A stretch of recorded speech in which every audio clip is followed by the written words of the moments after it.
PCC కార్యవర్గం జోలికి వెళ్లకుండా అదనపు కమిటీలకే పరిమితమైంది ఏఐసీసీ. ప్రస్తుతానికి 5 కమిటీలు వేసింది. Political affairs committee, advisory committee, delimitation committee, Samvidhan Bachao committee, క్రమశిక్షణ కమిటీలను అధిష్టానం ప్రకటించింది. మల్లు రవి చైర్మన్ గా క్రమశిక్షణ కమిటీని ఫామ్ చేశారు. 22 మందితో పొలిటికల్ అఫైర్స్ కమిటీని నియమించారు. అడ్వైజరీ కమిటీలో జానారెడ్డి, కేశవరావు, మధుయాష్కి, గీతారెడ్డి, జగ్గారెడ్డి ఉన్నారు. వినయ్ కుమార్ చైర్మన్ గా 16 మందితో సంవిధాన్ బచావో కమిటీని అనౌన్స్ చేశారు.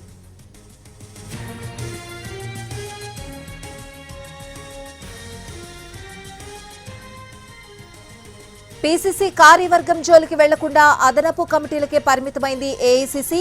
ప్రస్తుతానికి 5 కమిటీలు వేసింది.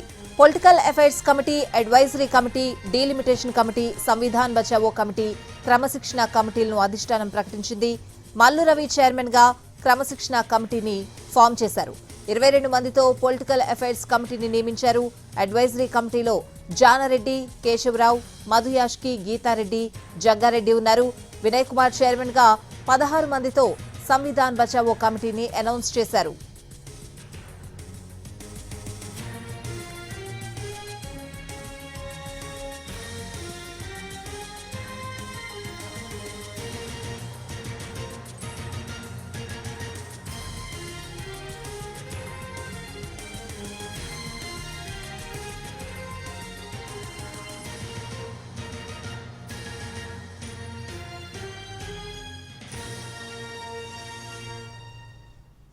పీసీసీ కార్యవర్గం జోలికి వెళ్లకుండా అదనపు కమిటీలకే పరిమితమైంది ఏఐసీసీ. ఊరించి ఉసూరు అనిపించింది. ప్రస్తుతానికి 5 కమిటీలు మాత్రమే వేసింది. ఇదే అంశానికి సంబంధించిన పూర్తి అప్డేట్స్ అడిగి తెలుసుకుందాం. మా ప్రతినిధి ప్రసాద్ ఢిల్లీ నుంచి లైవ్ లో సిద్ధంగా ఉన్నారు. ప్రసాద్, కాంగ్రెస్ పార్టీ అధిష్టానం అన్ని అంశాలను పరిగణలో తీసుకున్న తర్వాత ముందుగా కేవలం కమిటీలు మాత్రమే వేసి ఆ తర్వాత పీసీసీ కార్యవర్గాన్ని పూర్తి స్థాయిలో వేయాలని చెప్పి నిర్ణయం తీసుకున్నట్టుగా తెలుస్తుంది. ముందుగా రాజకీయ వ్యవహారాల కమిటీకి సంబంధించి దాదాపు 22 మందితో ఈ కమిటీని వేయడం జరిగింది. ఈ కమిటీలో అందరూ రేవంత్ రెడ్డి ముఖ్యమంత్రితో సహా ఉప ముఖ్యమంత్రి, మంత్రులు వీరంతా కూడా ఉన్నారు. దాంతో పాటు ఏఐసీసీ ఇన్ఛార్జీలుగా ఉన్న వారు కూడా ఈ కమిటీలో ఎక్స్ అఫీషియల్ మెంబర్స్ గా ఉంటారు. అదేవిధంగా ప్రత్యేక ఆహ్వానితులుగా కేబినెట్ మినిస్టర్స్ అంతా కూడా ఈ సమావేశంలో ఈ కమిటీలో ఉంటారు. మొత్తంగా పొలిటికల్ కమిటీతో సహా ఇటు సలహా కమిటీని కూడా తొలిసారిగా వేయడం జరిగింది. ఈ సలహా కమిటీలో దాదాపు 15 మంది సభ్యులుగా ఉన్నారు. మీనాక్షి నటరాజన్ ఆధ్వర్యంలో ఈ కమిటీ పనిచేస్తుంది. ఇకపోతే డీలిమిటేషన్ కమిటీ, అసెంబ్లీ నియోజకవర్గాల పునర్విభజన కమిటీ, ఈ కమిటీ మొత్తం కూడా పనిచేస్తుంది. చల్లా వంశీ రెడ్డి ప్రత్యేకంగా అంటే చల్లా వంశీ చంద్రెడ్డి నేతృత్వంలో ఈ కమిటీ పనిచేస్తుంది. ఇకపోతే మొత్తంగా ఈ సంవిధాన్ బచావో కమిటీ వినయ్ కుమార్ నేతృత్వంలో 16 మంది సభ్యులతో ఈ కమిటీ వేయడం జరిగింది. రాజ్యాంగాన్ని పరిరక్షణ చేస్తూ అనేకటువంటి కార్యక్రమాలు చేపట్టేందుకు ఈ కమిటీ ఆధ్వర్యంలో ఆ కార్యక్రమాలను రూపొందించుకోవటం, ఆ కార్యక్రమాలను అమలు చేయటం బాధ్యత ఈ కమిటీది. ఇకపోతే డిసిప్లినరీ కమిటీ, ప్రస్తుతం ఎంపీగా ఉన్న మల్లు రవి చైర్మన్ గా మొత్తం 6 సభ్యులతో క్రమశిక్షణ కమిటీని కూడా వేయడం జరిగింది. కేవలం ప్రస్తుతం అధిష్టానం కమిటీలకు మాత్రమే పరిమితమైంది. అతి కొద్ది రోజుల్లోనే పీసీసీ కార్యవర్గ కమిటీని కూడా పూర్తి స్థాయిలో జనరల్ సెక్రటరీలు వీరంతా కూడా ఈ పీసీసీ కార్యవర్గ మొత్తాన్ని కూడా రూపొందించి అమెరికా అధికారికంగా ప్రకటించే అవకాశం ఉంది. అదేవిధంగా అతి కొద్ది రోజుల్లోనే మీకు మంత్రివర్గ విస్తరణ, దాంతో పాటు పీసీసీ కార్యవర్గం పోయి కూడా అధిష్టానం నిర్ణయం తీసుకునే అవకాశం కూడా తెలుస్తుంది. ముందుగా మాత్రం పీసీసీ కార్యవర్గాన్ని ప్రకటిస్తారు. ఆ తర్వాత మంత్రివర్గ విస్తరణపై దృష్టి సారించి ఆపై నిర్ణయం తీసుకునే అవకాశం ఉంది. Right Prasad, thanks for the updates.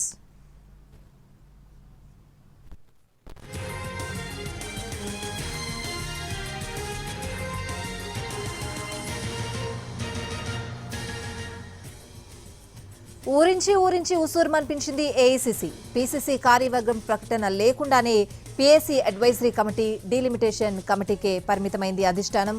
ఇక పొలిటికల్ అఫైర్స్ కమిటీలో ముఖ్య నేతల పేర్లు గల్లంతయ్యాయి. పొలిటికల్ అఫైర్స్ కమిటీలో ప్రచార కమిటీ చైర్మన్ యాష్కి పేరు లేదు.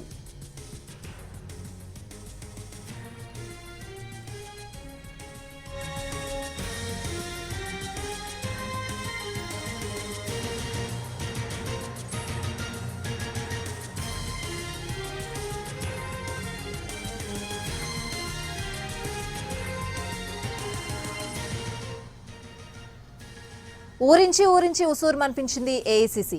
పీసీసీ కార్యవర్గం ప్రకటన లేకుండా పీఏసీ అడ్వైజరీ కమిటీ డీలిమిటేషన్ కమిటీకే పరిమితమైంది అధిష్టానం. ఇక పొలిటికల్ అఫైర్స్ కమిటీలో ముఖ్య నేతల పేర్లు గల్లంతయ్యాయి. పొలిటికల్ అఫైర్స్ కమిటీలో ప్రచార కమిటీ చైర్మన్ మధుయాష్కి పేరు లేదు. ఎంపీ అనిల్ యాదవ్ పేరు కూడా కనిపించలేదు. వర్కింగ్ ప్రెసిడెంట్ జగ్గారెడ్డి పేరు కూడా లేదు. జానారెడ్డి వీహెచ్ పేర్లు కూడా గల్లంతయ్యాయి. ఇకపోతే వర్కింగ్ ప్రెసిడెంట్ పోస్టుల నియామకం జరగలేదు. కానీ పీఏసీలో వర్కింగ్ ప్రెసిడెంట్లు అని ప్రస్తావించారు.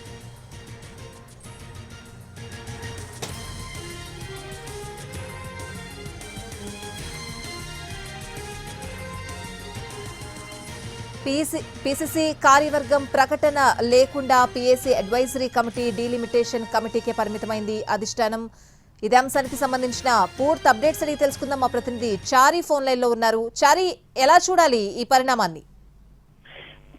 కాంగ్రెస్ పార్టీ అధిష్టానం ఒక రకంగా చెప్పాలంటే ఆ పార్టీలో పదవులు ఆశించినటువంటి వాళ్ళందరినీ నిరాశకు గురి చేసిందని చెప్పొచ్చు. పీసీసీ పూర్తి స్థాయి కార్యవర్గాన్ని ప్రకటిస్తుంది అని చెప్పేసి దానికి సంబంధించి చాలా రోజులుగా కసరత్తు జరిగింది. కానీ ఈ రోజు వచ్చినటువంటి ఈ కమిటీల్లో కేవలం advisory committee, political affairs committee, delimitation committee, దీంట్లో అడ్వైజరీ కమిటీ కొత్తగా వేశారు, డీలిమిటేషన్ కమిటీ కొత్తగా వేశారు. అడ్వైజరీ కమిటీ ఏం చేయాలి, పొలిటికల్ అఫైర్స్ కమిటీ ఏం చేస్తుంది అనే దానికి సంబంధించి స్పష్టత లేదు.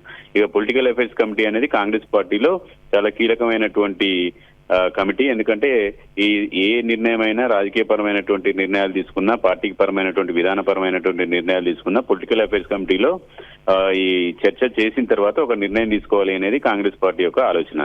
ఈ రోజు వచ్చినటువంటి కమిటీలో కొంత కన్ఫ్యూజన్ అయితే కనపడుతుంది. మాజీ సిఎల్పి లీడర్లకి, మాజీ పీసీసీ చీఫ్లకి పీఏసీలో సభ్యులుగా తీసుకుంటారు. కానీ ఇచ్చినటువంటి ఈ కమిటీలో జానారెడ్డి పేరు లేదు, అలాగే హనుమంతరావు పేరు లేదు, ఎంపీలుగా ప్రచార కమిటీ చైర్మన్ గా ఉన్నటువంటి మధుయాష్కి పేరు లేదు, ఎంపీగా ఉన్నట్టు ఎంపీ అసలు తెలంగాణ నుంచి ప్రాతినిధ్యం వచ్చినటువంటి ఎంపీలు ఎవరికి కూడా ఏఐసిసి కమిటీలో, పిఏసీ కమిటీలో స్థానం కల్పించినటువంటి పరిస్థితి లేదు. కానీ కమిటీలో మొత్తం కేబినెట్ లో 12 మంది మంత్రులు ఉంటే 8 మంది మంత్రుల పేర్లు పిఏసీ కమిటీలో ప్రస్తావించారు. కీలకమైనటువంటి సీనియర్ నాయకుడిగా ఉన్నటువంటి కోమటిరెడ్డి వెంకరెడ్డి పేరు ప్రస్తావన లేదు, జూపల్లి పేరు ప్రస్తావన లేదు, కొండ సురేఖ పేరు ప్రస్తావన లేదు, తుమ్మల నాగేశ్వరరావు పేరు కూడా ఈ వచ్చినటువంటి పిఏసీలో ప్రస్తావన లేదు.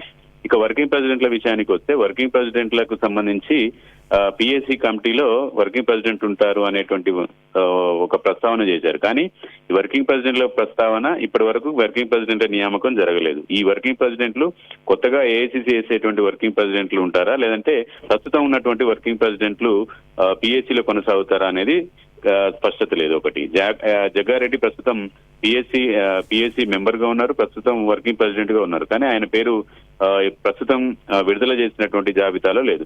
ఇలా కొన్ని రకాల కన్ఫ్యూజన్స్ మాత్రం పిఎస్సి కమిటీకి సంబంధించినటువంటి అంశాల్లో ఉంది.